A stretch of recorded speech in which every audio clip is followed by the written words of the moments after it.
اعوذ باللہ من الشیطان الرجیم بسم اللہ الرحمن الرحیم اللہم صلی وسلم علی محمد وعلی آل محمد بعدد کل شیء معلوم لک۔ معزز سامعین و ناظرین، قرآن مجید کے انوار سے اپنے قلوب و اذہان کو منور کرنے کے لیے میں قرآن کی معجزانہ شان کا ذکر کرنے لگا۔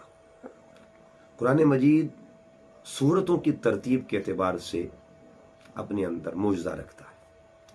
اگر ہم سورتوں کی ترتیب پہ غور کریں تو قرآنی ترتیب میں پہلی سورت مبارکہ جو ہے اسے سورہ فاتحہ کہتے ہیں۔ سورۃ الفاتحہ کے بعد اگلی سورہ مبارکہ کو سورۃ البقرہ کہا جاتا ہے۔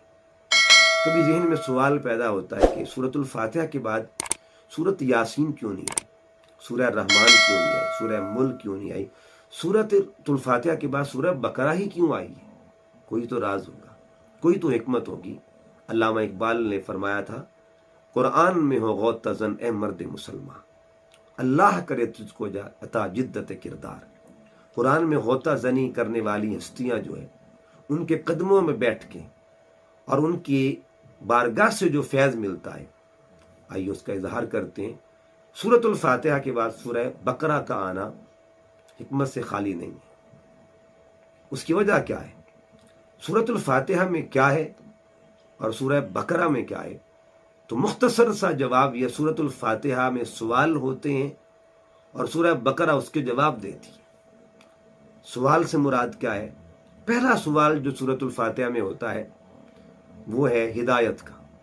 ایک سوالی، ایک سائل اپنے رب کے حضور کھڑے ہو کر ہدایت مانگتا ہے، اہدنا الصراط المستقیم، بولا مجھے ہدایت چاہیے، مجھے ہدایت چاہیے۔ اب یہ ہدایت کا سوال ہو رہا ہے، سوال بنتا ہے کہ ہدایت ملے گی کیسے؟ تو سورہ بقرہ اس کا جواب دیتی ہے، ہدی للمتقین، ہدایت ملے گی لیکن شرط یہ ہے متقین کی سنگت میں آنا پڑے گا، متقین کے دروازے پہ آنا پڑے گا، متقین کے ساتھ تعلق قائم کرنا پڑے گا۔ پھر دیکھیے سورۃ الفاتحہ میں غور کریں تو 3 راستوں کا ذکر ہے۔ صراط مستقیم کا بھی ذکر ہے، انعام یافتہ لوگوں کا راستہ، صراط مغضوب کا بھی ذکر ہے اور صراط الضالین کا ذکر ہے، یعنی ان کا راستہ جن پہ انعام ہوا، ان کا راستہ جن پہ غضب ہوا اور ان کا راستہ جو گمراہ ہوئے۔ 2 راستوں سے بندہ پناہ مانگتا ہے اور ایک راستے کی دعا مانگتا ہے کہ مولا مجھے ایک کے پہ چلا اور 2 راستوں سے بچا۔ لیکن سوال یہ ہے کہ یہ راستے کن کے ہیں؟ یہ انعام یافتہ کون ہے، مغضوب کون ہے، ضالین کون ہے؟ تو بقرہ پھر اس کے جواب دیتی ہے، ترتیب وہی دیکھ لیں۔ ہم نے پوچھا ہے بقرہ بتا، سورہ بقرہ یہ انعام یافتہ کون ہے؟ تو بقرہ نے جواب دیا، الذین یؤمنون بالغیب ویقیمون الصلاۃ ومما رزقناہم ینفقون والذین یؤمنون بما انزل الیک وما انزل من قبلک وبالآخرۃ ہم یوقنون اولئک علی ھدی من ربہم واولئک ھم المفلحون۔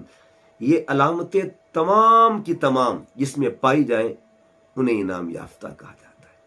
پھر پوچھا یہ مغضوب کون ہے؟ اگلی آیت جواب دیتی ہے، ان الذین کفروا سواء علیہم اانذرتہم ام لم تنذرہم لا یؤمنون ختم اللہ علی قلوبہم وعلی سمعہم وعلی ابصارہم غشاوۃ ولہم عذاب عظیم۔ پھر پوچھا گیا یہ تیسرا طبقہ کون ہے، ضالین کون ہے؟ جواب ملا، ومن الناس من یقول آمنا باللہ وبالیوم الآخر وما ہم بمؤمنین۔ معلوم یہ ہوا انعام یافتہ لوگوں کو متقین کہتے ہیں اور مغضوب کو کافرین کہتے ہیں، ضالین کو منافقین کہتے ہیں۔ قرآن مجید کی صورتوں کا یہ ربط ہمارے ایمان کو اور ہمارے ذوق کو جلا بخشتا ہے۔ اللہ کی بارگاہ میں دعا کرتے ہیں اللہ پاک ہمیں قرآن مجید کے انوار سے ہمارے قلوب و اذہان کو منور فرمائے۔